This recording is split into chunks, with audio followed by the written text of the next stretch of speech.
realmente começar o nosso encontro, agradecer a presença de todos, de todas, agradecer muito a presença da Patrícia, que está hoje aqui com a gente, que vai apresentar né, o seu trabalho, de compartilhar com a gente o pensamento, assim, né, um processo também de produção. É um prazer muito grande estar com a Patrícia, escutar ela, que é uma pessoa que eu admiro muito, cujos textos são importantes para mim e cujos trabalhos eu estou muito interessada também em conhecer cada vez mais, né? Então, eu vou fazer uma breve apresentação da Patrícia e aí eu passo a palavra e a gente começa. Então, só para explicar mais ou menos como que vai funcionar aqui o nosso encontro, o que a gente combinou é mais ou menos a Patrícia vai falar em torno de 40 minutos, né? Um pouquinho mais, um pouquinho menos, a gente sempre tem essa flexibilidade, e depois a gente abre, né, para a gente conversar, para compartilhar, enfim, perguntar, comentar. E também o chat funciona aí, se vocês quiserem utilizar, ou abrir o microfone, levantar a mão, todos os códigos que a gente acabou aprendendo nesses ambientes virtuais estão aí para ser utilizados. Então, obrigada mesmo a todo mundo que está aqui hoje.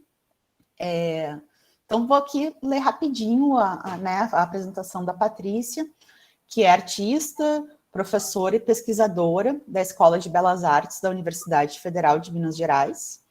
Ela divide suas atividades artísticas com a prática do ensino, da exposição, da pesquisa, da publicação e do evento. Coordena o Grupo Burro de estudos sobre a imagem e o tempo, tem obras na coleção da Foundation Danae, Museu de Lalin, França e Espanha, e no Museu de Arte de Brasília.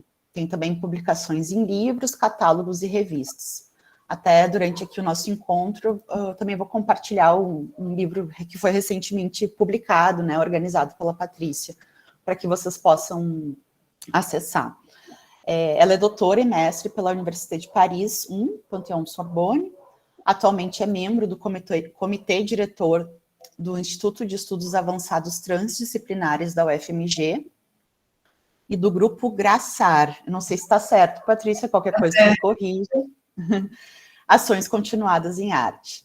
Ela participou da exposição internacional All the Way of Colors, Paper Gallery, e várias outras exposições recentemente, né, internacionais também, e obteve o Special Prize da Korean Society of Design Science, né, em agora 2019, pelo trabalho sobre papel Scores for Strings and Voices. Então, espero que a gente possa ver, né, agora esses trabalhos, escutar um pouco a Patrícia comentar sobre eles e sobre todo esse trabalho que eu sei que ela é super envolvida com várias atividades, né, que envolvem a sua produção, mas também, né, uma coletividade, que eu acho isso muito interessante quando se trata desse ensino, dessas publicações, enfim, de outros modos de fazer o pensamento se formalizar e circular. Então, Patrícia, muito obrigada, tá? Fica à vontade, estaremos aqui te escutando e em breve a gente volta para conversar. Tá bom. Gente, muito obrigada, Letícia, pelo convite. Vou começar então com essa imagem, que é um desenho que eu fiz durante a pandemia. Durante a pandemia foi aquele tempo, né, que a gente teve, fiquei meio entre a linha e o nada, aí eu bordei muito, então tem esse desenho que eu fiz da Antígona, que eu vou falar um pouquinho dela, e com essas estrelas que eu bordei. Então, eu vou introduzir a minha fala com algumas questões que me ocupam muito atualmente, e depois eu vou mostrar um trabalho de uma forma mais aprofundada, um dos trabalhos, né? Desde setembro do ano passado, eu comecei a participar de um grupo chamado Cenários e Futuros Possíveis, com pessoas de vários horizontes. Eu não queria participar desse negócio e desse grupo, e o diretor do Instituto de Estudos Avançados, do qual eu faço parte do comitê diretor, falou, não, você tem que ir, seu perfil. Acabei que eu entrei e comecei, e adorei, sabe, assim, porque são pessoas de vários horizontes, tem cientista, tem escritores, tem produtores culturais, professores, e aos poucos foi se abrindo um empilhamento de questões que começaram a fazer muito sentido para mim, sobre a questão do futuro, né? Porque quando eu entrei, eu pensei, futuro, né? Futuro é agora. Mas é isso mesmo, futuro é agora. E foi muito bom. E duas coisas ficaram de todos os nossos encontros. Uma das coisas foi criar memórias para o futuro, que eu achei muito interessante esse trabalho que a gente fez, de criar memórias para o futuro. E o outro, contar histórias da própria vida, ou histórias, né? Eu já faço isso há muito tempo, né? E contribuí bastante nesse sentido lá, porque eu acho que contar histórias é uma vitória, né? A vitória do sujeito. Eu acho que é você poder contar a sua história, né? E o futuro, eu acho que ele é um objeto de interesse e estudo transdisciplinar, e por isso eu acho que ele se torna uma possibilidade para multiplicidades de narrativas, né, em áreas diversas. E quanto à transdisciplinaridade, eu acho que ela tangencia o que a gente sonha ser o futuro. Eu creio que o interesse essencial seja conduzir o sonho para que o futuro já seja uma experiência, né, desde já, que nem está acontecendo uma experiência agora, né, entre a gente. E a palavra experiência, até a Letícia falou que eu coordenei um livro, né, e o livro se chama Figuras da Experiência. E a palavra experiência, ele aponta também para aquilo que a pesquisa de laboratório ou oficina chama de experimentação, né?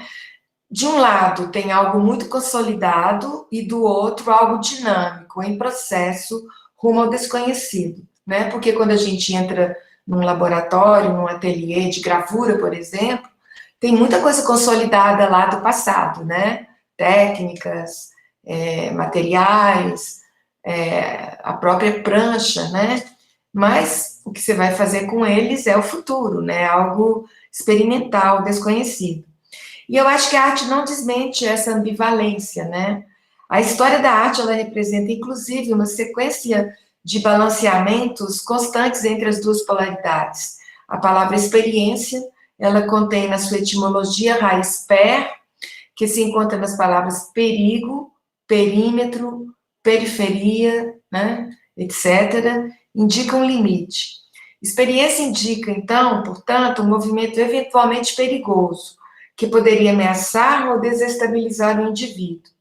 E é evidentemente esse poder de desestabilização que me interessa, e menos o aspecto conservador ligado ao fato de abrigar a experiência na certeza do ser. A gente pode pensar que a situação da vida, e nela do artista, consiste sempre em oscilar entre certeza e incerteza, forma e informe, estrutura e gênese, né? Duas palavras-chave acompanham o meu processo desde o início, bem desde o início mesmo, como agente da cultura, né? Como a Letícia falou, porque assim, eu não sei se eu me sinto artista, sabe? Porque eu me sinto um pouco de cada coisa. Sou muito professora, orientadora, sou artista, gosto de escrever, gosto de música, né? Assim, eu acho que o futuro tem a ver com isso, a gente poder se desdobrar, né? Em lugares diferentes, para que para que a gente possa trocar mais com a vida, né? Então, essas duas palavras são imagem e tempo. A gente pode observar que as imagens espelham o tempo, né? E geram uma lógica própria. Existe em nossa sociedade um devir imagem que acompanha um devir humano. E voltando ao tempo, o tempo histórico se tornou para mim essencial. Mas esse tempo histórico, né, ele não é somente o tempo da cronologia linear e unificada, né, do progresso regular que foi imaginado pela modernidade, né, assim, aquele tempo histórico que vai, né, não.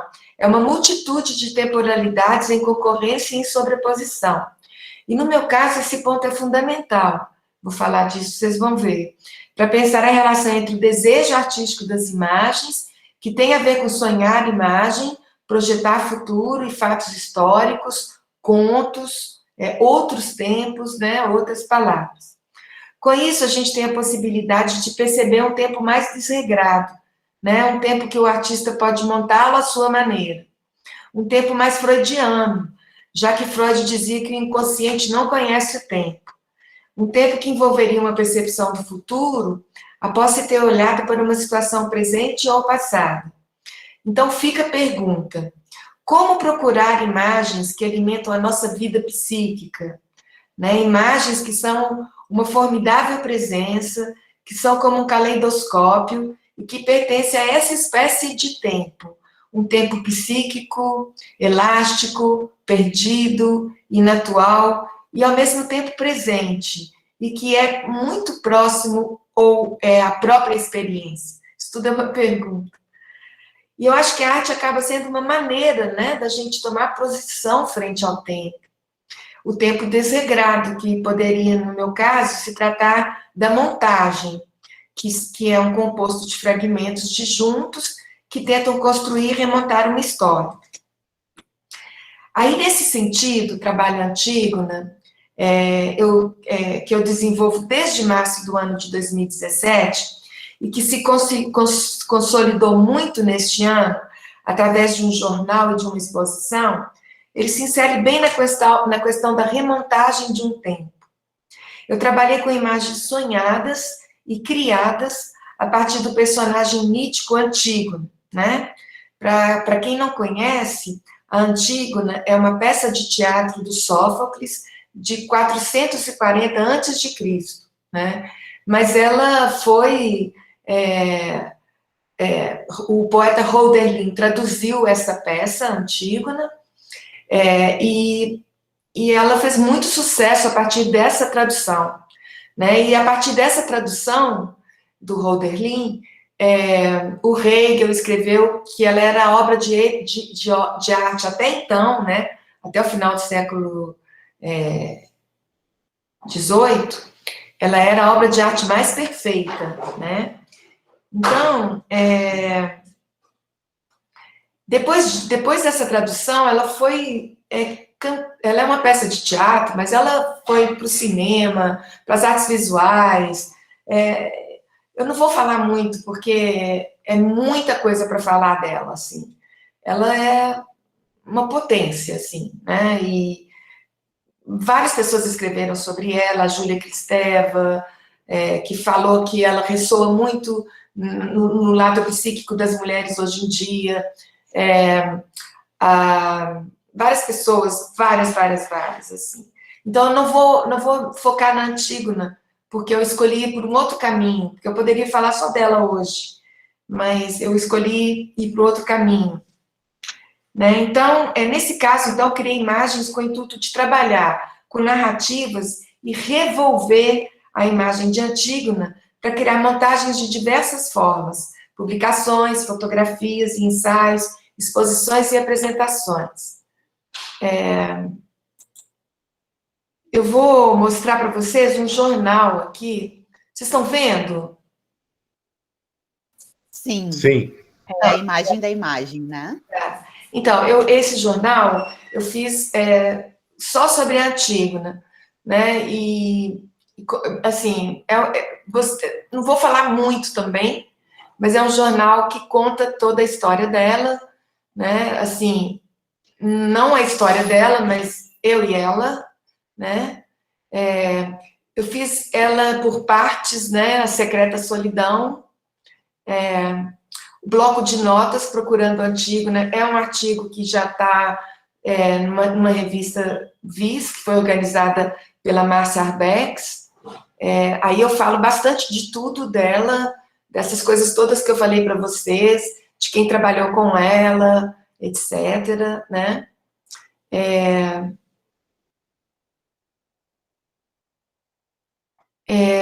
E esperar um pouquinho aqui. Essa parte se chama meditação.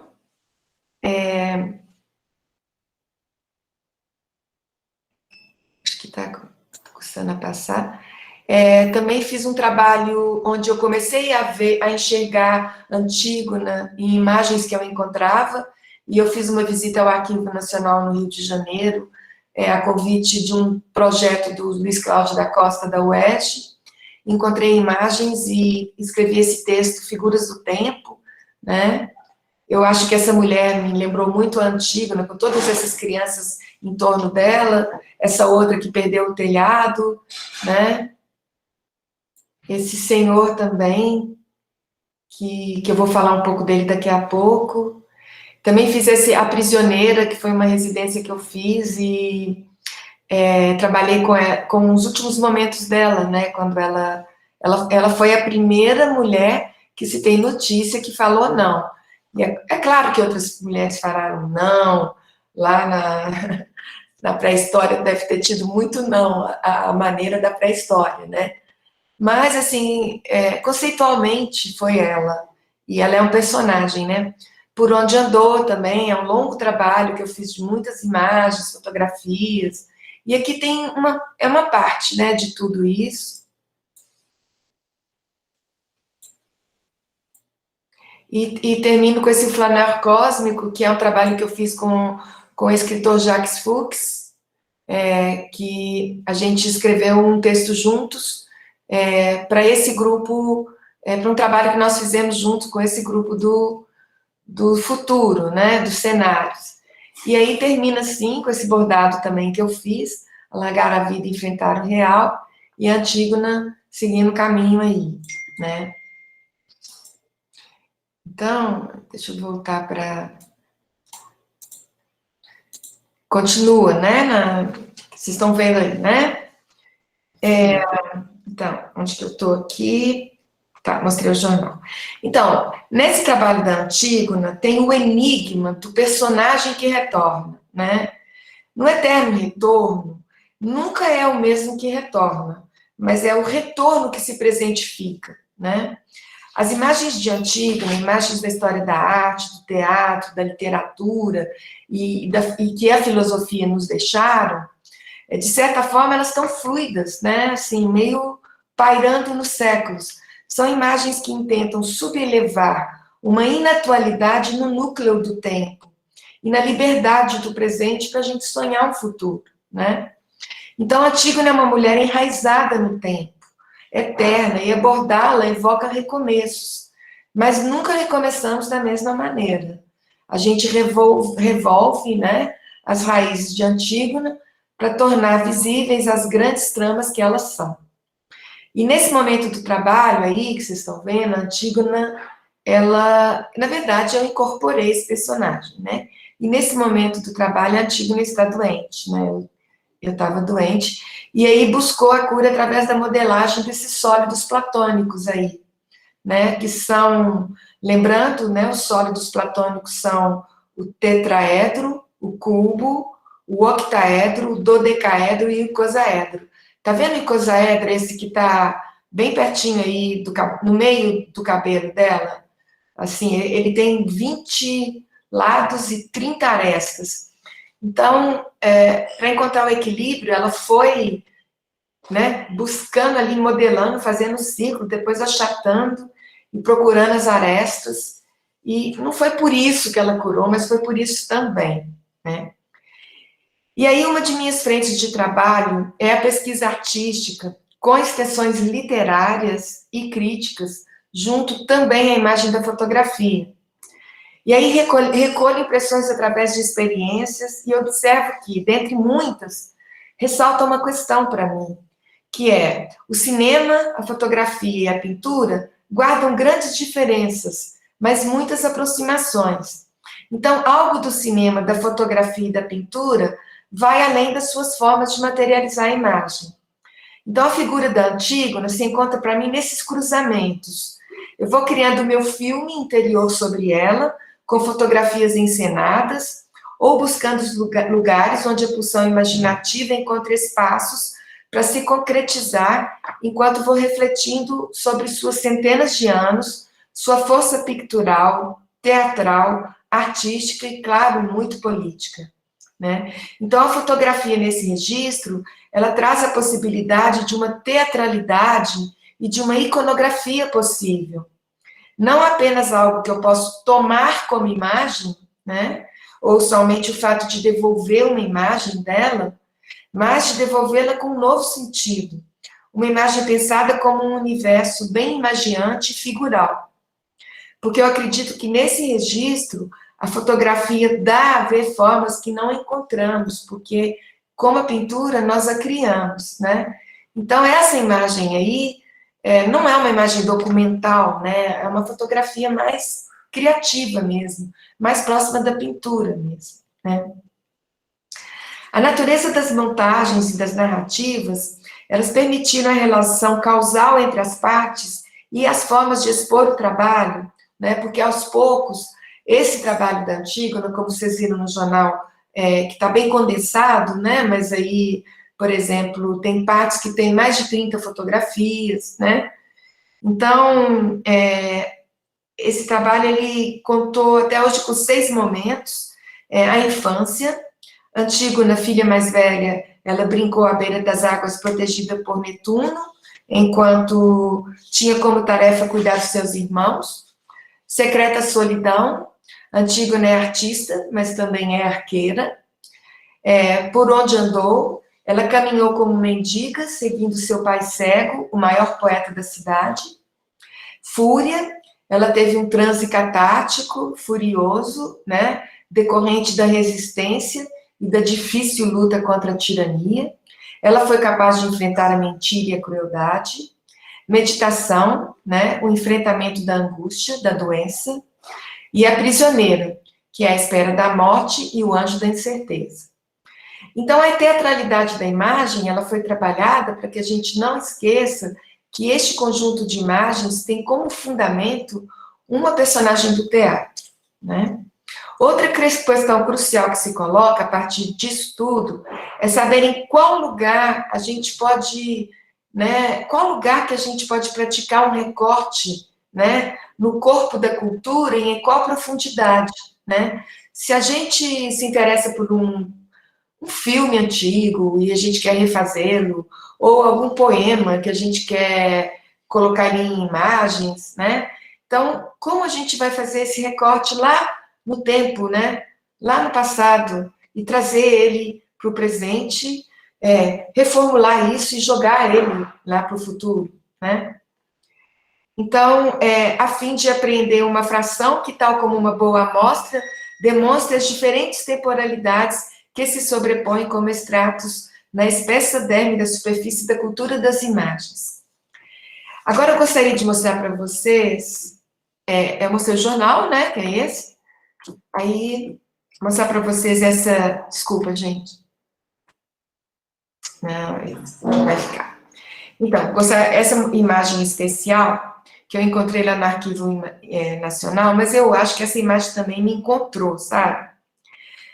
Porque eu estou mostrando para vocês agora, né? Então, já mostrei ela para muita gente, sabe? É uma imagem do século XX, de uma vida precária, né, no nosso país.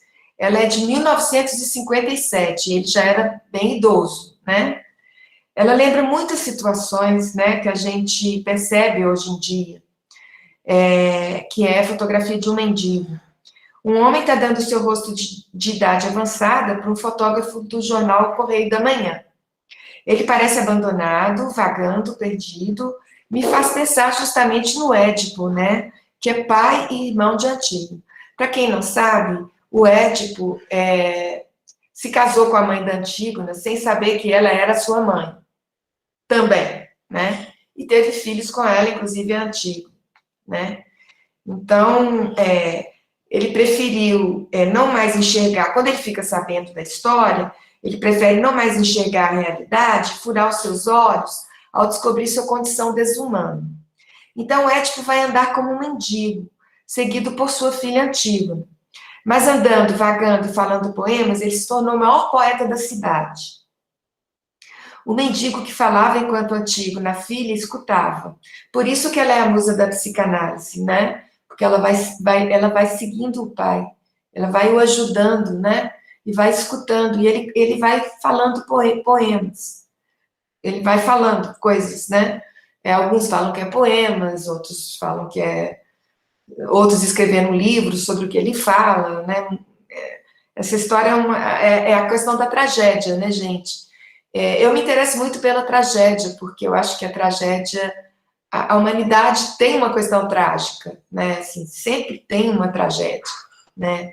Eu não quero a tragédia para ninguém, mas não adianta, né? Assim, outro dia eu estava pensando em tudo que acontece a cada dia, as notícias que a gente tem, né? tem questões bastante trágicas em torno da gente também. Então, esse homem aí da fotografia, né, ele poderia se chamar João, mas eu vou chamá-lo de Édipo figurante. Então, aí, assim caminha o homem cuja camisa não passa de uma porção de buracos cercados de pano por todos os lados. Esse é é o lado contrário da foto, né? É incrível, porque eu achei várias imagens com comentários, assim. Eu vou fechar a porta, porque está fazendo barulho. Já para de fazer barulho.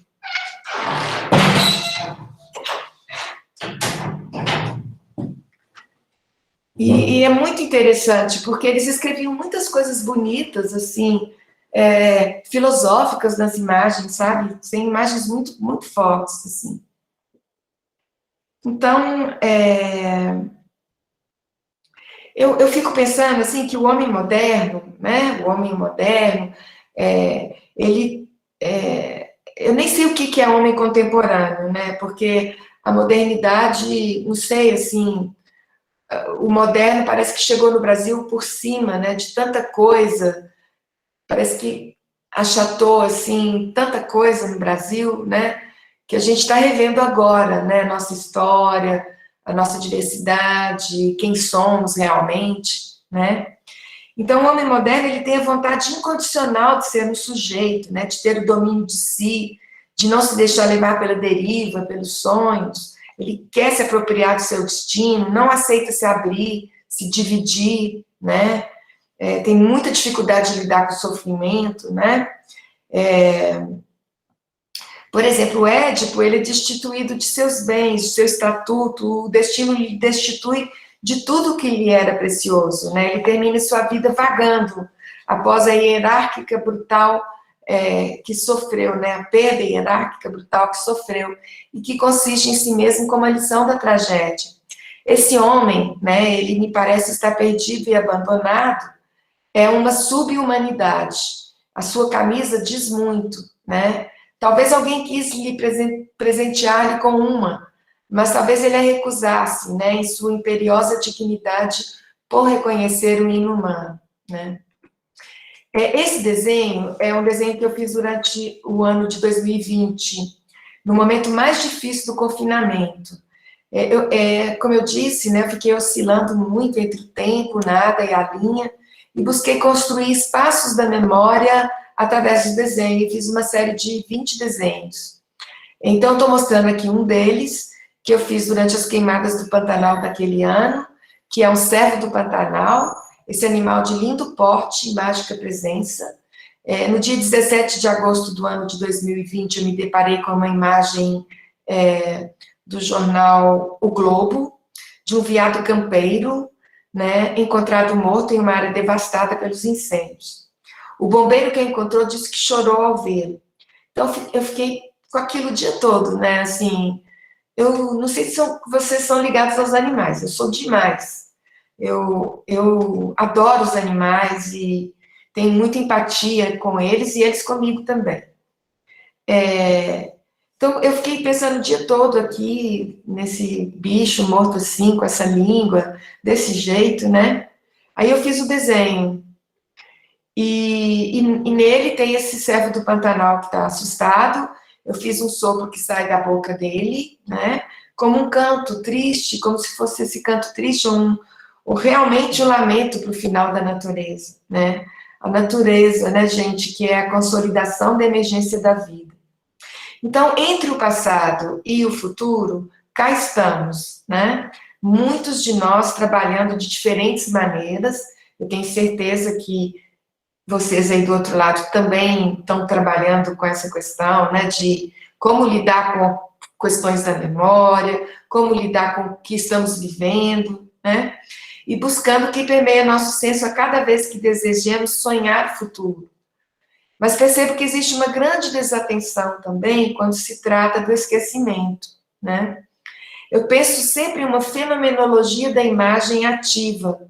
Eu gosto muito da fenomenologia, né, assim, para a gente estudar, trabalhar, os conceitos são tão interessantes, a gente compreende tantos conceitos, né, da fenomenologia, Sendo assim, me interessa uma fenomenologia do esquecimento, como um componente que permite nossa entrada no mundo acobertado, da consciência mesmo, nem é da inconsciência, é da consciência.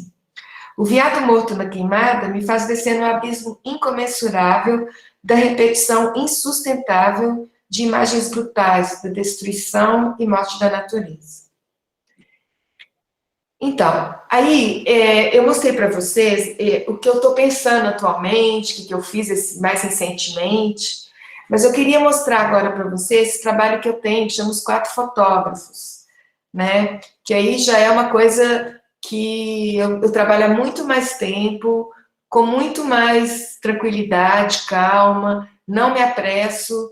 É um trabalho que, se eu conseguir fazer os quatro até o final da minha vida, eu vou estar muito contente, né? Eu tenho já fiz um, né? E o outro está quase terminando, né?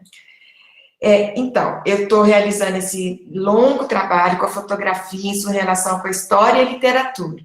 Chamo Os Quatro Fotógrafos. São quatro personalidades fictícias, diferentes umas das outras, assim como são suas fotografias e como eles trabalham com a imagem. São 4 pensamentos, 4 vozes e 4 famílias de imagens. Muita gente fala se eu me inspirei do Fernando Pessoa. Eu não tenho como não fazer referência a ele, mas não foi por causa dele que os 4 fotógrafos apareceram. Antes deles, eu fiz uns trabalhos chamados 4 temperamentos. E aí eu comecei a trabalhar com os fotógrafos e os 4 temperamentos. Mas os 4 temperamentos sumiram e ficaram só os 4 fotógrafos, tá? Mas acaba que eu acho ótima a referência dos heterônimos, né? Do Fernando Pessoa, e é uma coisa que é muito bom também, nesse espelhamento com o Fernando Pessoa. Então, a figura do narrador determinou meu interesse pelo heterônimo. Nesse sentido, parte dessa pesquisa envolveu um canteiro literário, a figura do heterônimo, um trabalho sobre as imagens, fotografias e um processo de edição e montagem. O primeiro heterônimo dessa pesquisa é o fotógrafo Zenon Pietres, né? É um dos 4 fotógrafos, que foi editado na forma desse livro que vocês estão vendo, né? Nele podemos ver fotografias e ler uma longa entrevista que vários aspectos de seu trabalho, vários aspectos de seu trabalho com relação à imagem são retratados e pensados. Nessa entrevista, ele busca esclarecer e problematizar a fotografia, a infância, a imagem, histórias e a pintura. Esse processo foi surgindo das fotografias de fragmentos de pinturas, conhecidas ou menos conhecidas, de museus, sempre nos museus, né? A partir delas, a montagem das citações visuais abriu uma fenda, possibilitando uma história, como em um catálogo, que, em razão de sua iconografia, fosse permitido ficcionar. Então, esse trabalho é o Zenon Pietres, né? Agora eu não vou mais falar que ele é meu heterônimo, vou falar dele como se ele fosse um artista, tá bom? Então, o Zenon, ele fotografa, eu fiz uma longa entrevista com ele, né? Essa entrevista tem muitas coisas que ele fala, como eu disse, da infância, né? Essas são fotografias dele, que ele me fala dessa fotografia das sombras, né? Como que ele começou a perceber a imagem pelas sombras. E são fotografias da infância, de lugares onde ele mora. E aí o trabalho dele mesmo, o livro chama o Zenon Pietres, o espectador fotógrafo, né? Porque ele se sente um espectador fotografando a pintura, né? E se fosse para eu escolher um trechinho, né? Porque é difícil falar do livro todo e tudo aqui, né? Mas se eu fosse para escolher um trechinho bem pequeno da entrevista, eu vou ler para vocês, é o seguinte. Eu perguntei para ele sobre essa questão dele fotografar a pintura desse jeito, um pedaço só. Aí ele fala assim: Já faz tempo que a pintura é fotografada, especialmente para ser reproduzida nos livros de escola, ou mesmo em livros de história e em catálogos. Existe uma espécie de inocência, uma suposta neutralidade e um hábito quase natural de fotografar uma pintura e de reproduzi-la nos livros, de transferi-la para o papel, de reduzir o seu formato, esquecer a sua matéria, seu relevo, sua maneira de aceitar a luz e de impor àquele que a observa uma justa distância e uma justa posição. Em um livro, todas as imagens são olhadas de uma mesma distância. Parto da ideia de que existe muita teatralidade entre nossas trocas com o real, etc., né? Então, para ele é impossível fotografar a pintura, né? Então, são imagens, né, da vida dele, e eu o conheci, a gente andou por esses lugares, né? E aí eu fiz o livro, né, como se fosse uma curadora mesmo, né? E aí vou passando aqui para chegar no próximo heterônimo, que eu tô.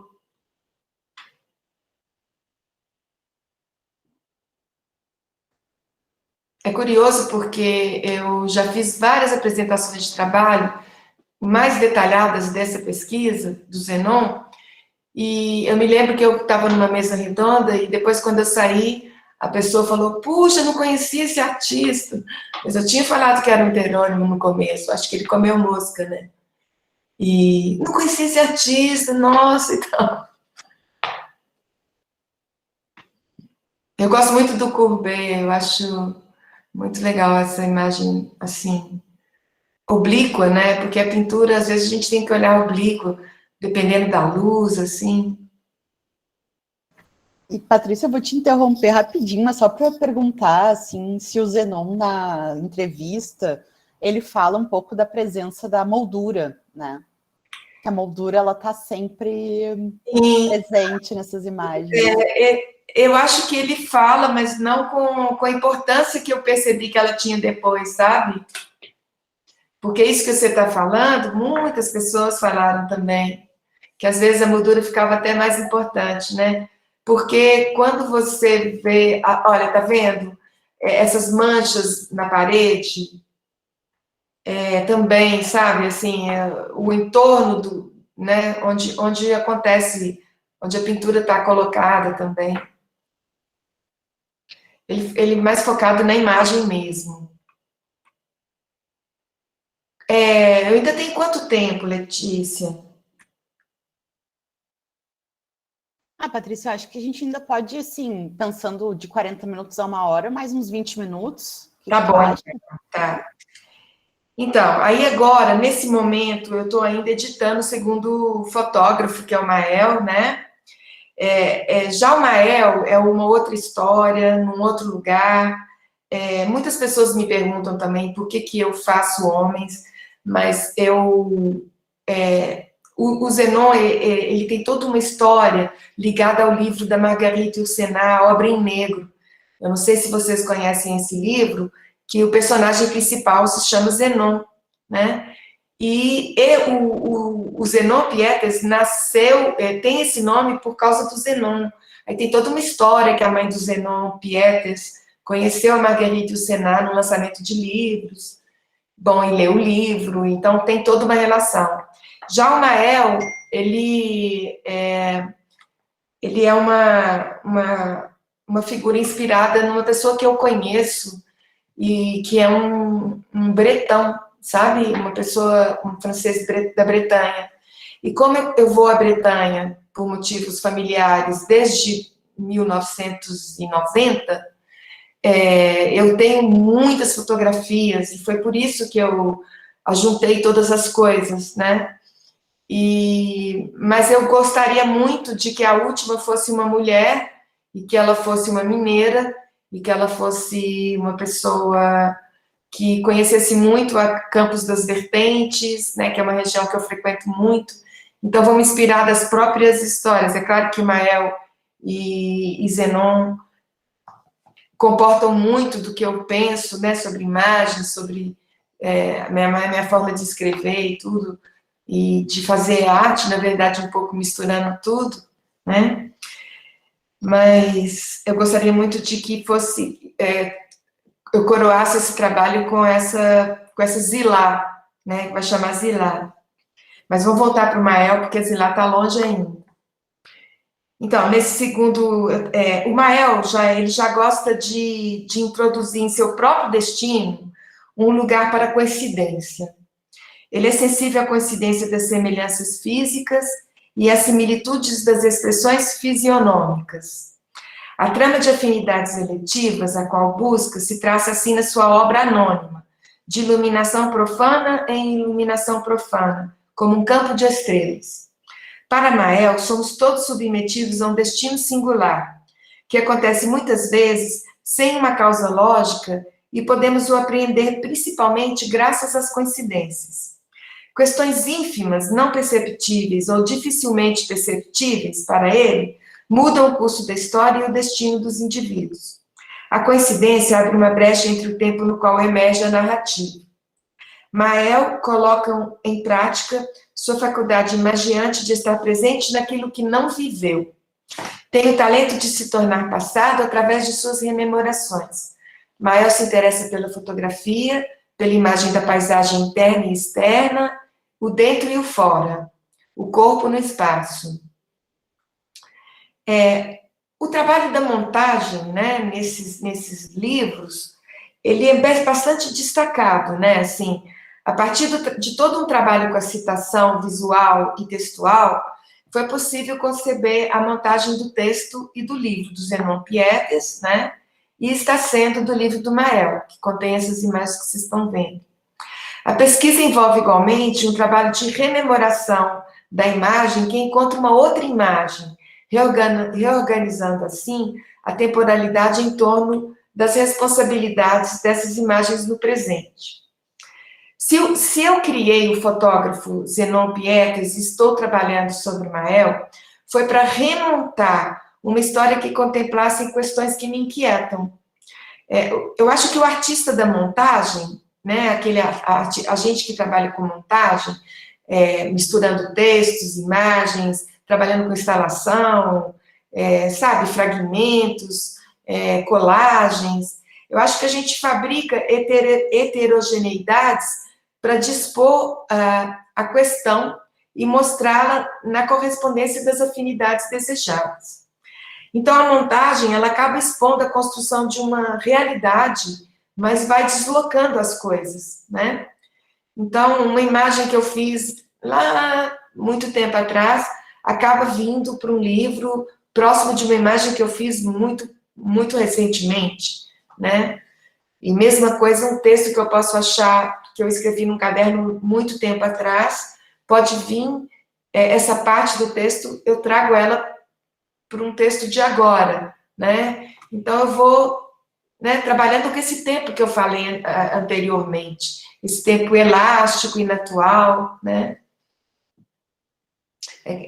O tempo das possibilidades, né? Não é um tempo cronológico, é um tempo onde você fica bem à vontade com ele, né? Então, a história do Zenon e do Mael, com a memória deles, o ponto de vista crítico e filosófico sobre a imagem, servem para criar uma montagem de história e arte, cujos elementos, recolhidos na realidade, induzem um efeito de conhecimento novo, que se encontra entre a intemporalidade da ficção e a factualidade do presente. Eu não posso esquecer de dizer que os fotógrafos são personagens com atuação ética e reflexiva, pois eles têm posição crítica construída e apresentada no livro através das montagens de textos e imagens. Então, acabou que tratou, assim, de articular literatura, montagem, teatralidade, na direção de uma imagem que construísse um conhecimento, uma forma de conhecimento, né? Essa pesquisa propõe, então, além da produção visual e do livro, uma noção que eu trabalhei muito, que usei também muito na Antígona, que é a noção de teatralidade, que implica as formas ficcionais encontradas na construção literária e visual, né? O conceito de teatralidade que eu estou falando aqui, ele reconsidera a relação entre as fronteiras da arte, né? Literatura, fotografia, narrativas, artes visuais, antropologia do visual, né? E nessa relação, a teatralidade se apresenta como uma colocação em cena literária e imagética, na qual eu deposito a hipótese da existência paralela do heterônimo, que é, no caso do Zenon, o espectador fotógrafo, e no caso do Mael, o poeta fotógrafo. No caso do Zenon, que é o espectador fotógrafo, destaca-se de suas fotografias uma possível teatralização das épocas. A relação com o sentido histórico das imagens proporciona um certo enfrentamento perceptivo, porque a pintura se interroga, né, sobre o curso do tempo e a história. Né? Então, quando ele fotografa, por exemplo, o Alberto Dürer, né, ele segurando um raminho de flores, né, é um quadro de 1506, né, então é incrível que ele possa ser fotografado, está num livro, né, então é essa questão do curso do tempo, né, e acho que isso foi um pouco importante, né, porque aponta uma característica da noção de teatralidade que eu adotei, que é de propiciar, né, uma matriz, assim, espaço-temporal que evidencia, né, esse face-a-face relacional daquilo que olha e daquilo que é olhado, né, isso é a pintura e o fotógrafo, a imagem fotográfica e o espectador, né, que recebe e adentra os frutos de um jogo que vai adquirindo aí, com o heterônimo, um relevo teatral, né. E o heterônimo, ele toma as regras do jogo para melhor articular esse face-a-face, né? Teatralidade da distância analítica, quando se observa as imagens originais e apropriadas na fragmentação seletiva do olhar. Também teatralidade na imersão da lógica da montagem e da desmontagem das imagens, que é complementar a lógica também da apropriação, que é uma palavra difícil, né? Apropriar, né? Foi um termo muito usado nos anos 70, né? E atualmente também tem, aliás, a minha pesquisa mais recente, que eu ainda nem consigo muito falar sobre ela, é sobre o artista iconógrafo. Exatamente essa ideia de trabalhar com imagens já da história, né? Da história da arte, da história, imagens encontradas, né? Imagens encontradas em álbuns, imagens da própria vida, né? Imagens nossas da infância, enfim. Então, eu já estou acabando aqui, tá, gente? Mas aí, então, para terminar, assim, vale ressaltar que o resultado final dessa pesquisa é uma imagem da própria pesquisa. Isso é, né, dos vários lugares e das várias instâncias que a caracterizam, antes, durante e depois do processo. Um produto final que sintetiza as diferentes fases e diferentes componentes do trabalho. Ou seja, primeiro, o trabalho do heterônimo, aquele que visita os museus, aquele que seleciona as pinturas que vai fotografar, aquele que assume a posição do espectador enquanto trabalha como artista ou fotógrafo, o receptor e produtor juntos, aquele que toma uma posição crítica sobre a imagem, aquele que faz o livro como montagens de imagens e textos. E, através desse livro, leva o espectador a se apropriar de todo o processo, refazendo e reavivando as suas fases em suas várias etapas. Isso configura o jogo teatral do heterônimo, pois é a encenação condensada de todas as fases e papéis que se materializa como objeto. E é esse objeto artístico, o livro, né? Eu estou mostrando o Mael aqui, mas o livro do Zenon, que permite uma remontagem e uma retrospectiva, né, de todos os elementos. Então, eu volto aqui para o Mael, né, com as suas fotografias de espaço, de pessoas no espaço.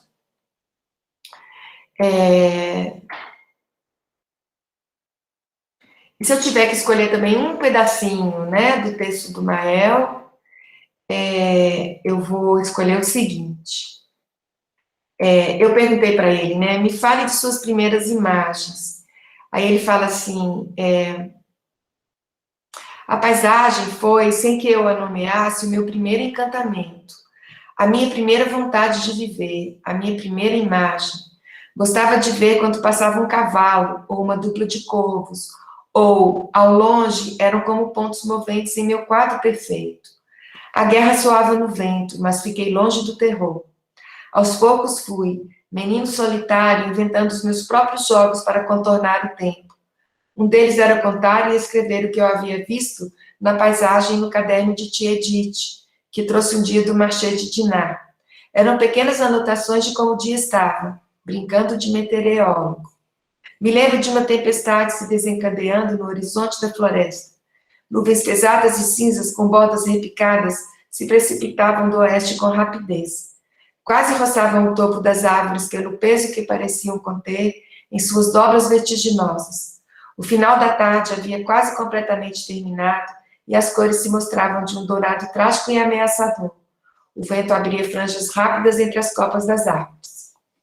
Então, é isso. Aí todas essas imagens dele, tanto ele gosta de trabalhar as paisagens internas e as internas também, né? Então, ele tem várias fotos desse mesmo lugar, né? Ele fez umas 18 imagens, assim, bom, pelo menos que eu tenho dele são essas no mesmo lugar. Então, é isso. Obrigada, Patrícia, foi ótimo. Eu, enfim, tenho já algumas questões para te colocar, mas eu vou abrir aqui para o pessoal, se alguém quiser fazer um comentário, uma pergunta. A gente tem ainda aqui, a gente está com a sala bem cheia.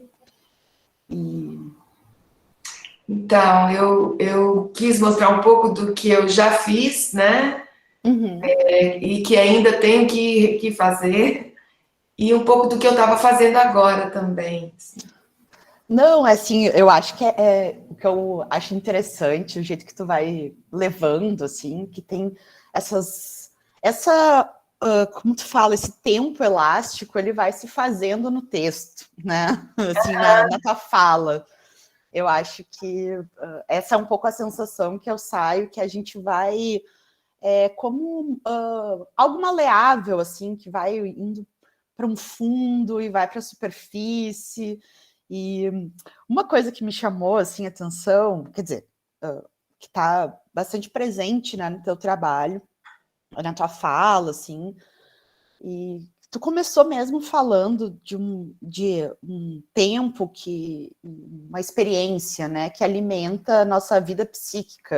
Eu achei isso incrível, assim, porque acho que é uma forma, assim, de resistência e um posicionamento também diante da vida, assim, né, como é que a gente pode realmente, tipo, alimentar esse nosso imaginário, fazendo uso dessa dimensão, digamos, inconsciente, mas consciente também, crítica. E aí, não sei, pelo menos nas coisas que eu fui anotando, da forma como eu fui anotando, que eu juntei isso com a montagem, mas me chamou muito a atenção a questão da teatralidade, né, que tu tá, que volta, que retorna e tal, e essa existência desses personagens.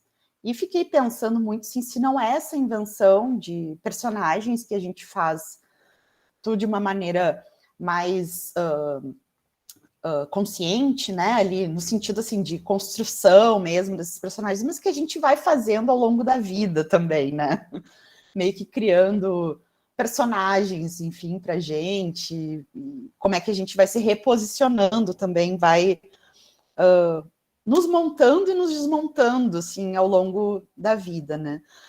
E aí, quando tu fala em montagem, que vem também bastante, sei lá, a primeira coisa que eu penso é no trabalho do jornal, que eu achei incrível, assim, eu não conhecia esse trabalho, e achei incrível, fiquei louca para poder movimentar ele ali. e que tem muito essa montagem, assim, do texto, da imagem, um trabalho de edição, né? A montagem também com essa edição de tempos, de imagens vindas de diferentes lugares. Mas eu pensei muito também na montagem teatral, né? Uhum. Assim, e aí eu não sei, assim, tu falou um pouco desse grupo, que tem essa presença de outras pessoas, eu queria saber um pouco, assim, a tua relação mesmo. Claro, tu já trouxe a Antígona, que é também, né, uma peça, mas pensar nessa, se tu pensa essa montagem também nesse viés da montagem teatral, que eu confesso que eu conheço pouco sobre, enfim, as questões sobre ela, mas eu fiquei pensando muito nesse montagem, não só na montagem, digamos, visual ou desses fragmentos, mas nessa montagem mesmo de cenas, né? Essa encenação que é um termo caro para o teatro também, né? Da montagem, da remontagem de peças, da reencenação, assim. Sim, olha, pois quando a gente pensa em teatralidade, né, a gente imediatamente volta para o teatro, mas como eu falei, a noção de teatralidade, para mim, ela é bem ampla, assim, né, ela é igual pensar a plasticidade apenas pelo viés das artes plásticas, né, sendo que, por exemplo, o físico trabalha com muita plasticidade, o médico, né, assim, a medicina também fala-se muito em plasticidade. Então, a teatralidade, eu acho que é uma questão mais ampla, assim, que envolve isso que você falou, a criação de personagens, criação de cenas, montagens, vários aspectos, né? Mas, olha, o meu sonho seria montar alguma coisa mais performática, né? Assim, eu não sou uma artista da performance, mas se alguém me chamasse, eu ia correndo, porque eu adoraria, assim, criar uma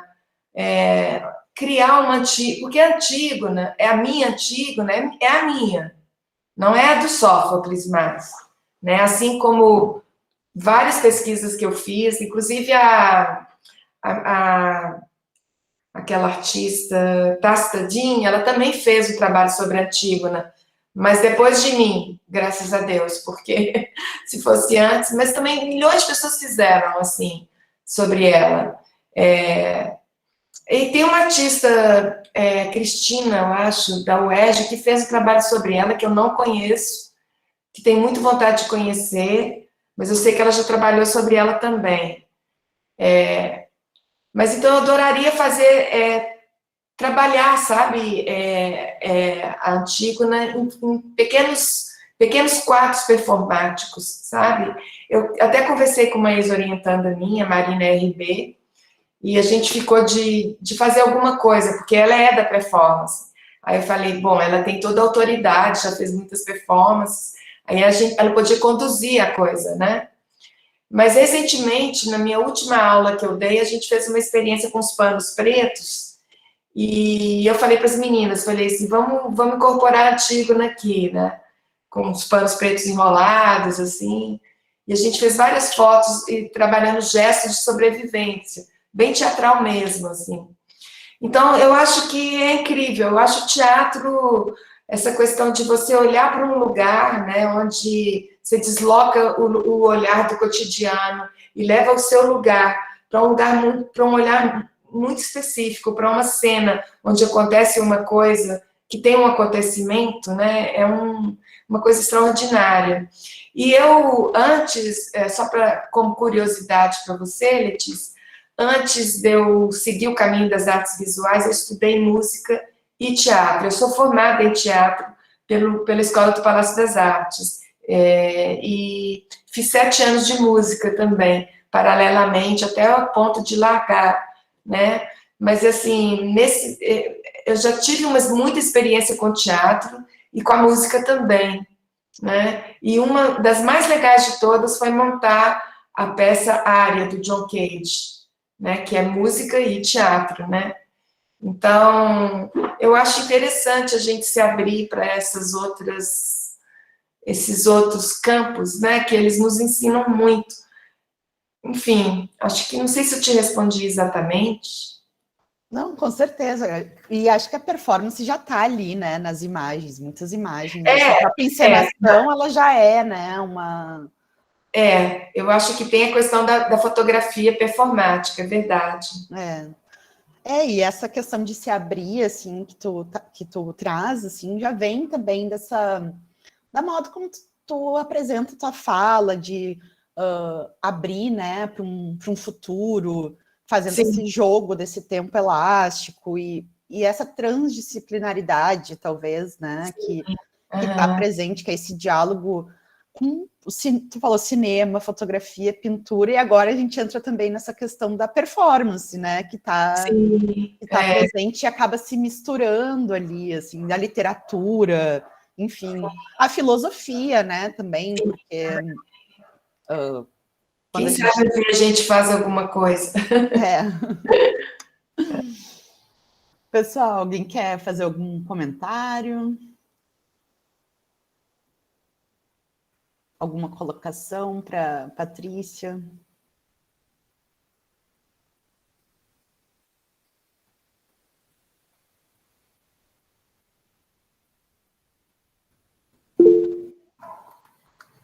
Ada. Oi, boa noite, gente. Boa noite, Ada. Enquanto vocês estavam conversando agora, eu fui dando uma passada de olho aqui nas minhas anotações e acabei pensando em Camus, quando ele fala, né, da glória do ator ser muito efêmera. E isso, quando eu penso na imagem, ainda mais enquanto fotografia, né, a gente cai numa dualidade, assim, uma contradição muito grande. A imagem digital é ao mesmo tempo que ela tem, né, uma ideia dela perseverar no tempo, diferente, né, da pintura, que está aí, né, sujeita às intempéries e etc. Mas as imagens somem também, né? Você apaga elas desaparecem. Você passa o feed do Instagram e, de repente, aquilo que você queria mais ver vai lá para baixo, você nunca mais encontra. Sim. E então eu queria que você falasse mais assim, sobre essa relação da imagem e do tempo, como que você pensa, assim, sabe, essa questão da permanência e do efêmero da imagem. Sim. Sabe, Ada, eu acho que a imagem... outro dia um cientista falou para mim assim, as pessoas mais evoluídas são as que pensam por imagens. E essa pessoa que falou isso para mim é uma pessoa muito, muito importante, sabe? Assim, eu fiquei tão feliz que eu falei. E outra pessoa também me falou assim,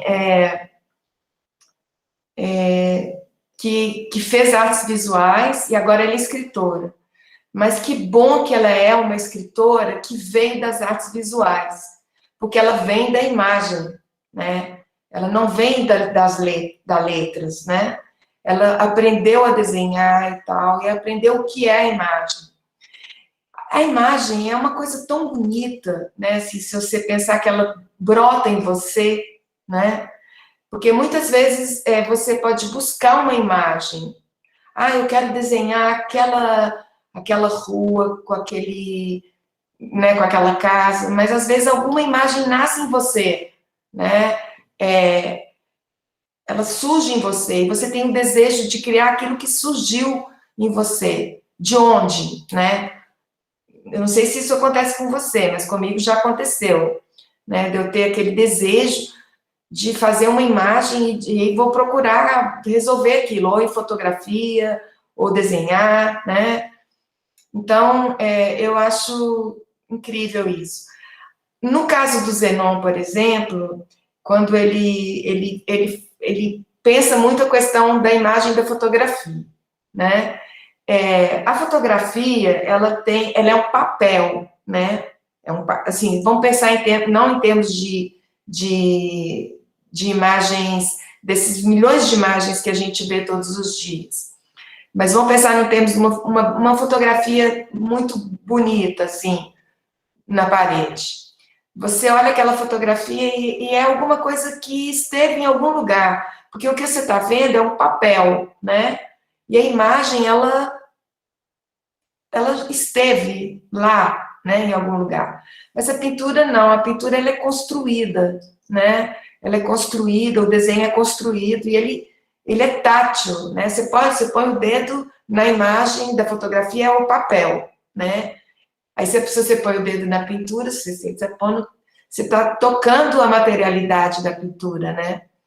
Então, a imagem tem vários campos, né, de interrogações, o cinema, né, que é uma projeção de luz, né, assim, que eu acho também incrível, porque o homem estava sonhando em projetar imagens desde muito tempo, né? Antes da Renascença já tinha o desejo de projetar a imagem, de conseguir a câmara escura e tudo, né? Então, aí o homem cria o cinema e aquelas primeiras imagens lindas. Então, pensar a imagem é pensar muito também no inconsciente, né? Que é um produtor de imagens incrível. A cada noite que a gente dorme, a humanidade está submissa ao sono à noite e, ao mesmo tempo, cada um com as suas imagens, né, nos sonhos. Então, tem várias frentes aí para pensar a imagem, né? No seu caso, você desenha, você faz o quê? Eu estou descobrindo ainda. Sim. Eu pinto a partir de fotografias, assim, autorretratos, geralmente. Uhum. Então, eu faço essas fotografias, pinto e estou tentando descobrir o porquê desse trânsito entre a pintura e a fotografia. Por que a fotografia não basta, o autorretrato não basta para mim como fotografia, e qual que é a materialidade e a carne dessa imagem que eu preciso passar para a pintura, assim. Que legal falar de carne da imagem, né? É uma coisa interessante, eu gosto disso. Mas olha, existe, para mim, a pintura e a fotografia, elas estão no mesmo campo da imagem, assim. É como se elas estivessem num campo de tênis, assim, sabe? Não é uma luta, é um jogo, assim. Eu acho que é possível um jogo bonito entre as duas, principalmente para refletir, assim, sobre o lugar de cada uma, assim, né? Isso é bastante interessante. Agora, você falou do tempo também? Não, só a imagem, né? Não, falei do tempo também, acho que muito por causa dessa questão da narrativa e do tempo na imagem, assim.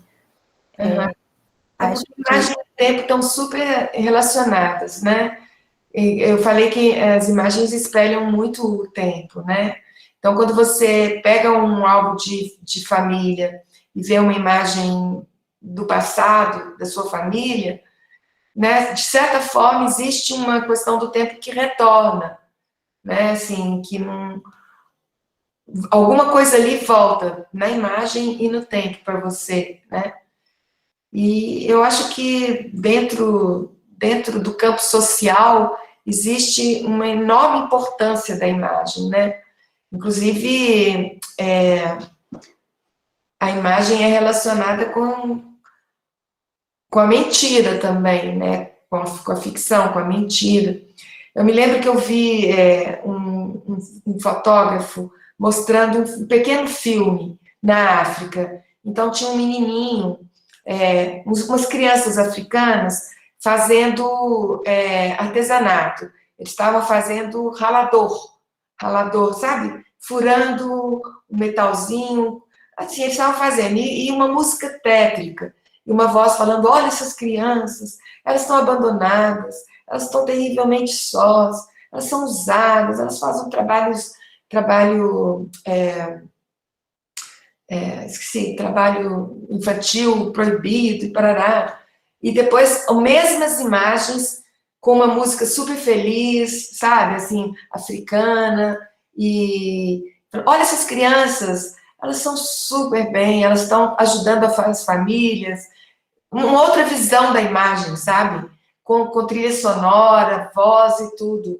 Então, a imagem é muito manipulável, né? E depende de quem está usando aquilo também, né? Tem todo esse lado que você falou da imagem social atualmente, né? Da televisão, do cinema não, mas também. Mas eu acho que a sociedade usa a imagem de uma forma abrutalhada demais, às vezes, né? E dentro do campo artístico, eu acho que a gente resgata o que a imagem tem de melhor, né? Geralmente a gente busca conhecer a imagem, que seja através do desenho, que seja como você está fazendo, através da pintura e da fotografia, fazendo essa relação entre as duas coisas, né? Mas, no geral, eu acho que, não sei se vocês leram aquele livro Sobrevivência dos Vagalumes, vocês leram? Alguém leu? Né? Onde que fala das pequenas luzes e dessa luz que é ofuscante. Então, tem uma imagem que é ofuscante e que ela engana as pessoas. A gente acha que tá vendo uma imagem, mas você está vendo algo de muito perigoso, assim, que demora muito tempo para perceber o que está acontecendo, né? Então, mas eu acho muito interessante essa sua pesquisa sobre imagem e fotografia. Tem um tempo elástico aí nessa história também. Sim, sim, com certeza. Poder pegar uma imagem daqui, levar ela para lá, aí depois, quando você fez a pintura, ela pode voltar de outro jeito. Né? Fazer e desfazer, refazer. Sim. Patrícia, posso fazer um... Oi, sou eu, Rosane. Claro, Rosane. Prazer. Também, prazer de escutar. Agradeço a Letícia de ter me convidado e, claro, estar com todo mundo aqui. Sabe o que... É simples o que eu vou dizer, é muito simples. Eu acho que é um convite muito interessante, pelo menos para mim, que dispara esse desejo, pelo menos em mim e talvez em todos, de construção de ficções, sabe? Acho isso. E tem uma coisa que você diz que eu acho muito... Porque você disse assim, Antígona é filha de Édipo, e ela o segue, e ela escuta a palavra dele. Sim. E aí eu fiquei pensando, porque aí, claro, que você atiçou as minhas ficções também. E aí eu fui vendo tudo que você foi apresentando e fui pensando de como essa sua Antígona, ela vai se afastando desse pai, daquilo que ele diz, e que vai, obviamente, se autorizando a ter intercessores, a se desdobrar, a se variar de vários, que aí vem os seus... E é demais, porque a sensação que me dá, Patrícia, é que você fala de você o tempo inteiro, mas um prolongamento, quer dizer, falar de si, isso é que eu achei genial, pelo menos na minha cabeça, é falar de si, mas trazendo tudo aquilo que, obviamente, é o seu trajeto, por esse caminho transdisciplinar que a Letícia estava dizendo. Então, essa gente toda que vem, e que eu acho que são intercessores mesmo, eles dão chão para você se separar dessa história e, ao mesmo tempo, se reconectar com essa história, mas que você vai tecendo, vai construindo. E é legal, porque eu achei genial as perguntas dessas... Quer dizer, o que eu acho legal é isso, é porque essa gente não existe, e existe absolutamente. Você conhece essa gente tanto quanto o seu vizinho de porta do edifício. E isso eu achei muito... É isso que eu queria te dizer. Na verdade, não é nada muito especial, assim, mas, ao mesmo tempo, fiquei pensando, puxa, que coisa, que modo de dizer e modo de fazer acontecer uma vida que é a sua a partir dessas personagens que você vai desdobrando. Eu achei isso. Aí eu queria fazer esse comentário. E eu agradeço muito de ter escutado. Fiquei bem... Enfim. Nossa, obrigada, Rosane. Adorei essa gente toda. Porque é um pouco isso. Toda essa gente, né? Mas eu acho que tem muita gente dentro de nós, não tem não? Assim, né, até eu estava falando do Fernando Pessoa, né, tem aquele livro Eu Profundo e os outros eus, né? Mas é muito legal essa observação que você fez, assim, porque eu acho, sabe, que uma coisa importante é a gente poder falar algo da gente, né? Uma vitória do sujeito contar a sua história, né? Então, essa questão que você falou das ficções, né? Que todos nós temos, eu acho que isso foi uma maneira que eu encontrei de colocar isso, né? Mas uma coisa que eu vou revelar aqui, e assim, não é um segredo, mas é uma coisa que eu acho estranho que me aconteceu, foi que a Antígona foi catártica, o que aconteceu, sabe? Quando eu vi, eu já tinha feito a primeira parte, que foi a parte da meditação, aquelas fotos que eu mostrei para vocês, e a Fúria, que não mostrei, porque ela é para a Ada, seria muito bom a Ada ver, porque é pintura e eu pintei nas fotos, elas são fotografias em preto e branco, e pintei de dourado, então elas são dificílimas de fotografar. Então, na exposição, elas ficavam num lugar que você tinha que procurar um lugar para ver, onde a luz fazia ficar o dourado, sabe? Tipo um ícone, assim, uma coisa assim, sabe? Mas, assim, foi um negócio catártico. Eu falei, gente, eu fiz isso, que isso? Sabe? Assim, e lendo um autor francês que chama Pierre Bachot, ele escreveu isso também, que ele falou, a mesma coisa, eu falei, eu já tinha feito meu trabalho, quando me encontrei com esse livro dele, li, e tá lá, muito parecido, assim, porque, como você disse, eu fui me autorizando a deixar a minha Antígona ir criando os espaços dela, né, assim como muitos outros artistas também o fizeram, sabe? Então, eu acho que ela deve ter alguma coisa enraizada no tempo mesmo, já deve estar aí, igual eu falei, as imagens fluidas, né? A gente já deve estar, ela está podendo dialogar com alguma coisa mais profunda da humanidade, na qual ela faz parte, né? Tem um autor que fala que antes do Sófocles, ela já era uma história. A história do Édipo, de toda a tragédia, o Sófocles só colocou aquilo em cena, escreveu e tudo, mas já era contada, né, pelas famílias, na Grécia mais profunda, né? Mas, enfim, é até difícil falar da origem desse trabalho. Agora, o Zenon, não. O Zenon, ele já foi acontecendo mais pela literatura mesmo, através da leitura da Marguerite Yourcenar. Então, eu fiquei com aquele desejo, sabe, de ajuntar as fotografias que eu tinha feito de pinturas junto com... E a coisa foi acontecendo. Eu acho que a gente, à medida que você vai se abrindo, você vai lendo, você vai gostando daquilo que você faz, as coisas também vão aparecendo, né? Assim, as coisas vão aparecendo à medida que você vai tendo coragem, né, de se jogar também nas coisas, e, enfim, e amor também, né? Porque quando a gente ama, é melhor. A gente fica... Não é amar um homem ou uma mulher, não é isso, não. É essa coisa que irradia mesmo, assim, né? De você para o seu trabalho e, enfim. Mas muito obrigada. É legal porque você falou da experiência, é legal porque é fazer perigos, né? Fazer perigos, né? É bonito isso. Isso, perigo, essa coisa de não controlar muito, né? Não ficar controlando tanto a sua vida, né? Que, na verdade, a gente não sabe muito quem a gente é mesmo, né? Então, vamos trabalhar, vamos fazer coisas.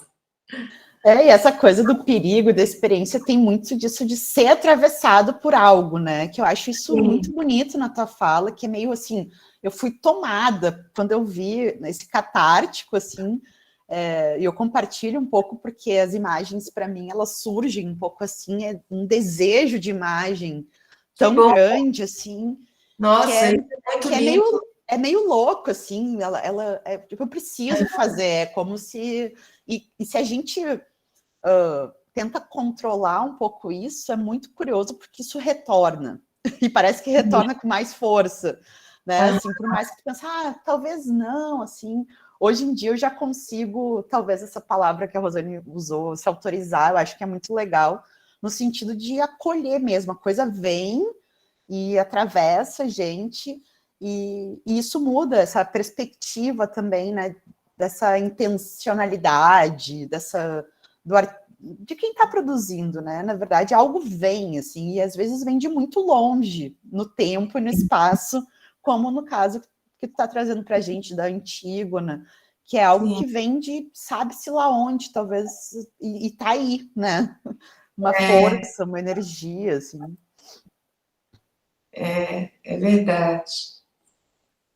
Muito A bom. Rosane vai ter que sair. Vai ter que sair. Eu acho que a gente pode também ir se encaminhando. Obrigada, Rosane, foi ótimo. Obrigada, Rosane. Muito obrigada. A Rosane também é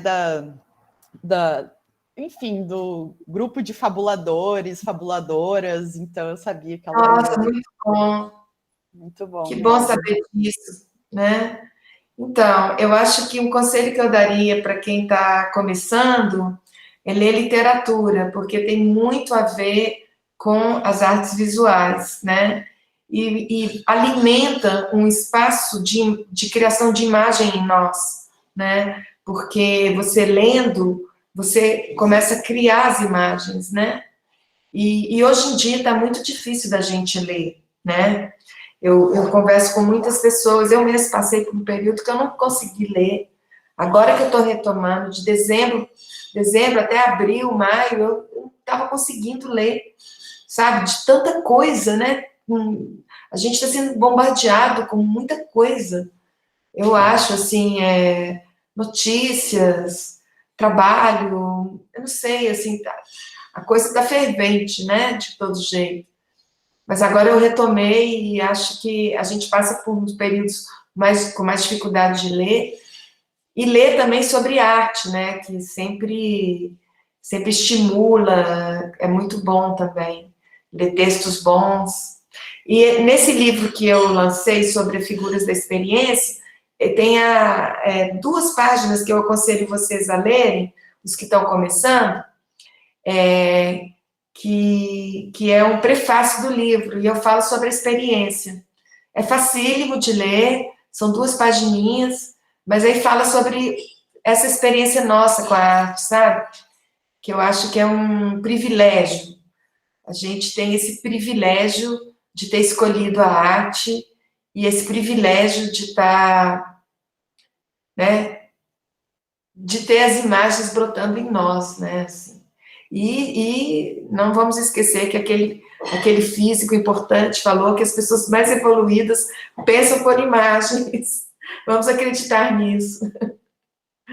Com certeza. Patrícia, depois tu pode, eu estava tentando achar aqui até para colocar no chat o link. Eu não sei se talvez, eu acho que a editora está com alguma questão no site, se depois tu puder compartilhar. Eu posso fazer com... eu posso abrir aqui, não vai demorar, tem que entrar no site da UFMG. Então, eu estou tentando entrar, não sei se é o meu computador ou se é o próprio site.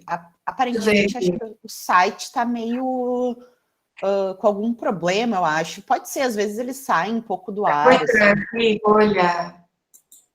Porque eu acho que seria bem bacana. Para você, e você distribuir para quem você quiser. Eu pensei da gente colocar junto com, assim, um link, né? Junto lá depois da gravação, que o pessoal pode acessar. Sim. Porque como ele é um e-book, né? É possível baixar, e eu acho que seria bem interessante como uma forma também de dar continuidade aqui ao encontro. Tem bastante texto. A minha internet está meio... Pois é, a minha também não tá, assim, aquelas coisas, e eu tô tentando abrir o site da editora e não tá no governo, engraçado, portal do governo. Tá estranho. Mas aí a gente pode combinar isso, que depois, se puder passar para mim, ou eu mesmo, de repente, nos próximos dias ele retorna, aí a gente combina isso, que a gente disponibiliza lá o link ou o PDF. Não está abrindo a editora aqui. Para mim também não está. Eu tenho o livro, o e-book, eu posso mandar para vocês.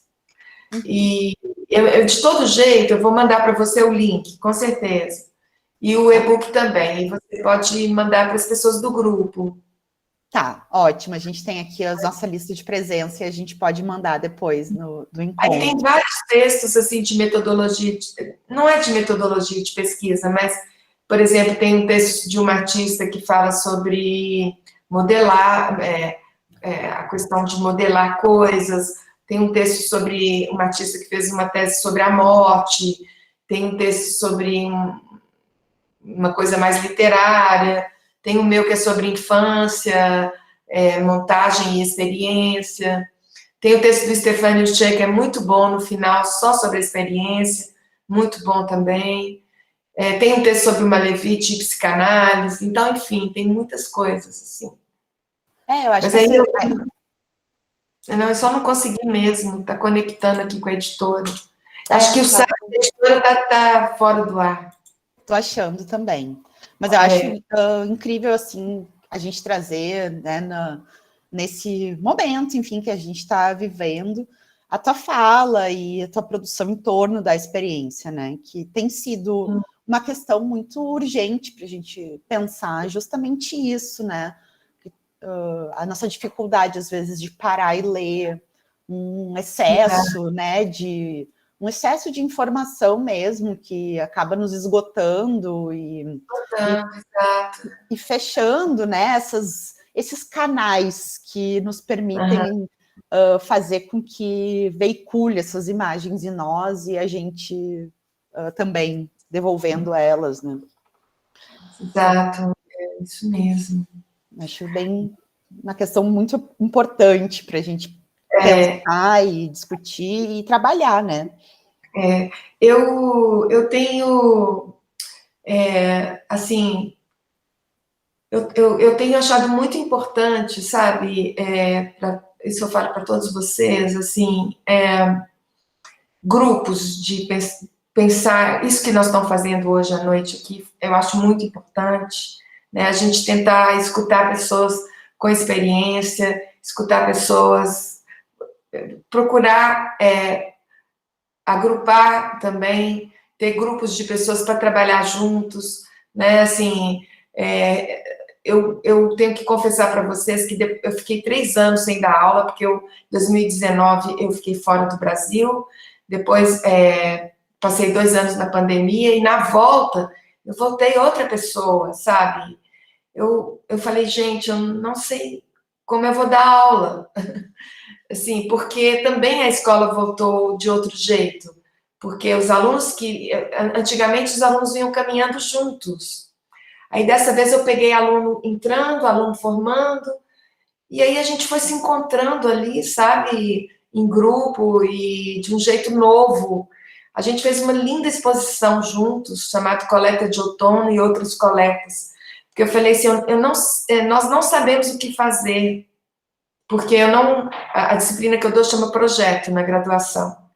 E os projetos que eu estava propondo não estavam combinando. Eu falei, vamos zerar tudo e vamos fazer uma caminhada. Vamos sair andando. E aí a gente começou, eu falei, vamos coletar coisas. Aí a gente começou a coletar folhas. A gente chegou no ateliê cheio de coisas lindas, assim, que a gente coletou, porque está numa época do outono e tem aquelas sementes lindas, folhas secas, galhos, cigarras mortas, enfim. Aí eu falei, bom, vamos desenhar isso. Começamos a desenhar aquilo, e a trabalhar com fotografia isso, e fizemos uma exposição no corredor da escola mesmo, que é um corredor próprio para fazer lá, e ficou lindo, a gente fez um catálogo também, que ficou muito bonito, todo mundo empenhado, sabe, naquilo, e foi uma experiência muito boa, porque desde o começo a gente trabalhou junto, conceituamos o que a gente queria, como título da exposição. Cada uma escreveu, eram 5 alunas, cada uma escreveu um texto, e foi um trabalho tão feminino, sabe? Porque eram só mulheres. Foi tão bonito, assim. Foi um semestre muito bom para mim nesse sentido de renovar tudo, sabe? Renovar a maneira de dar aula. E eu escutei outros professores falando que não tem mais essa coisa. Tá difícil você passar um conhecimento por cima, né? Falar é assim, né? Não é assim mais, né? É todo mundo junto construindo conteúdos, né? Então, eu acho que isso é muito importante para vocês começando aí, esse agrupamento, né? Estar junto, fazendo trabalho juntos, expor, pensar coisas juntos, né? Pensar propostas juntos. Às vezes pode ser uma caminhada, mas já começa a acontecer coisas, né? E eu tenho ido muito a Tiradentes, porque minha mãe mora lá, e tenho participado de chama Frente Popular. É um lugar, uma casa lá em São João del Rei, e que as pessoas se encontram. E na sexta-feira tem uma batucada, sabe? E aí é muito legal todo mundo junto, sabe? Cada um pode levar o seu instrumento e tocar. E também acho que isso é uma atitude política, sabe? Você ter um grupo que você toca junto bom, isso é uma das coisas, né? Ter outro grupo que você discute o que você quiser. Então, acho que a gente está nesse momento que a gente precisa uns dos outros, né? Assim, não é um momento de solidão, eu acho, é um momento de estar junto, assim, né? Que nem a gente que nem a gente esteve agora, né? Assim. Ai, lindo isso. Não, depois desse tempo todo isolados, acho que uma das coisas é essa importância, né, do outro para a gente se constituir, e acho que o teu trabalho traz isso, né? Mesmo que sejam outros imaginados, outros já mortos, ou já, Sim. né? Mas eles também a gente se constrói, assim. Sim. E também do cuidado, né? Eu acho que muito desse teu relato, da exposição, do grupo coletivo, tem uma questão de cuidado. Quando Sim. tem um grupo de mulheres, eu acho que é uma palavra que se coloca para a gente depois dessa nossa... dessa travessia, desse tempo...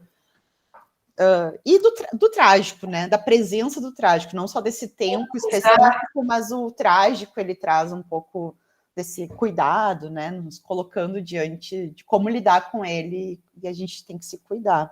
Sim. Então, achei maravilhoso, Patrícia. Eu quero te agradecer muito, obrigada muito mesmo. Por ficarem escutando. Muito obrigada mesmo. A gente sai daqui, assim, como a Rosane disse, fervilhando para pensar os nossos personagens, os nossos trabalhos, a nossa atitude, nossas posições, que eu acho que são posições e exposições. E a tua foi linda, assim, é muito poética, é sempre bom de escutar, porque é isso, vai tecendo, vai abrindo, vai ampliando, assim. Mas essa ideia, né, gente? Tecer é uma boa ideia, é uma boa imagem, né? Você vai tecendo, as coisas vão acontecendo, né? De repente você tem um tecido na sua frente. Exato, e o tecido tem isso, né? Dessa maleabilidade, de uma. Isso, ele envolve, ele voa, enfim. Então, são todas as sensações assim que essa noite me proporcionou. Que bom, né? Fico muito feliz que eu possa ter contribuído com vocês todos aí. Não, com certeza, acho que foi, com certeza foi para todo mundo aqui. Eu estou vendo algumas carinhas e comentários assim, a Joyce falou que fala bonita, depois o Paulo, o André falou da relação da fotografia e pintura no Gerhard Richter, que, enfim, trazendo um pouco uma contribuição. Para a Ada, seria bom ela olhar. Acho que ela já está um pouco, já é uma pessoa para ela, mas é sempre bom trazer para outras pessoas também que podem não conhecer o artista, né? Que é super importante, né? E relevante para isso.